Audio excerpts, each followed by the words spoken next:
Consistency matters more than long study hours. जय Shri Ram, Radhe Radhe to everyone. कैसे हैं आप लोग? आई होप आप सब बहुत अच्छे होंगे और आप लोगों की प्रिपरेशन बहुत अच्छी चल रही होगी। आज मेरे चैलेंज का डे 22 है और सिर्फ 15 से 16 दिन बचे हैं SBI PO के एग्ज़ाम में। सुबह उठ के सबसे पहले भगवान जी को शुक्रिया अदा किया और बस उनसे एक ही प्रेयर की कि जो भी दिन मेरे एग्ज़ाम में बचे हैं उसमें मेरी कंसिस्टेंसी मत टूटने देना। चाहे मेरा स्कोर लो आए, मेरा कॉन्फिडेंस डाउन हो, बट पढ़ने की हिम्मत बरकरार रखना। फिर सबसे पहले अपनी टू डू लिस्ट बनाई और आज के टास्क को प्लान किया। आज मैंने फुल लेंथ मॉक रखे हैं, सेक्शनल मॉक रखे हैं, कुछ प्रैक्टिस क्लासेस भी रखी हैं और करंट अफेयर तो करना ही है। मुझे लगता है कि जब हम अपने टास्क को लिख लेते हैं कि हमें आज क्या क्या करना है, तो वो सबसे ईजी हो जाता है हमारे लिए, क्योंकि बार बार हमें सोचना नहीं पड़ता कि इससे आगे अब हमने मॉक कर लिया, अब हमें क्या करना है। तो मुझे लगता है कि हमें अपने टास्क को डेली प्लान कर लेना चाहिए और उनको लिख लेना चाहिए। देखो, अब लास्ट के 15 से 16 दिन बचे हैं SBI PO के एग्ज़ाम में। अब सवाल ये नहीं है कि तुम कितना पढ़ते हो, अब सवाल ये होगा क्या तुम रोज़ पढ़ पा रहे हो? क्योंकि जो भी टाइम अब हमारे एग्ज़ाम में बचा हुआ है उसमें सिर्फ कंसिस्टेंसी ही सिलेक्शन और रिग्रेट का डिफरेंस बन सकती है। तो मैं ये नहीं कह रही हूँ कि आपके जो 15-16 दिन बचे हैं उसमें रिज़ल्ट फेवर में आ जाएगा, लेकिन अगर आप डे बाय डे अपने आप को इम्प्रूव करोगे तो एक दिन तो रिज़ल्ट आपके फेवर में आएगा ही आएगा। और सिर्फ इसी दिन के लिए हम लोग मेहनत कर रहे होते हैं कि एक रिज़ल्ट अपने फेवर में देख सके और एक जॉब ले सके। इसीलिए हमारी कंसिस्टेंसी मैटर करती है और सबसे ज़्यादा जो ये लास्ट का टाइम बचा हुआ है ना, इसमें सबसे ज़्यादा मैटर करती है।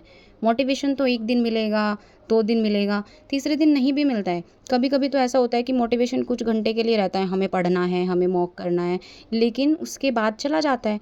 हम रील स्क्रॉल करने लग जाते हैं, यूट्यूब पे शॉर्ट्स स्क्रॉल करने लग जाते हैं, तो हम भूल जाते हैं कि हमें मॉक भी करना है या हमें कोई प्रैक्टिस क्लास भी करनी है।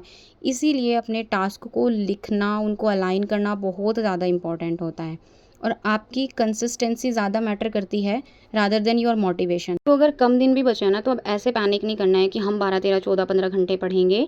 नहीं, आपको सिर्फ एक छोटा सा टारगेट रखना है। जो डेली टू डू लिस्ट बनानी है उसको कंप्लीट करके ही सोना है, चाहे कुछ भी हो जाए, टाइम कुछ भी हो जाए, लेकिन उसको कंप्लीट करके ही सोना है। And don't Chase perfection. अगर ज़रूरी नहीं है कि मार्क्स आपको हाई चाहिए, अगर कभी मॉक में मार्क्स कम भी आ रहे हैं ना, तो वो हमें कुछ सिखा रहे हैं, हमें उनसे लर्न करना है, हमें अपनी प्रैक्टिस करनी है और अपनी गलतियों को इम्प्रूव करना है। क्योंकि जो मॉक होता है ना, वो हमारे कॉन्फिडेंस को लो करने के लिए नहीं होता, बल्कि हमें इम्प्रूव करने के लिए होता है। हमारी मिस्टेक्स दिखाते हैं हमारे मॉक्स। The most important thing, protect your routine.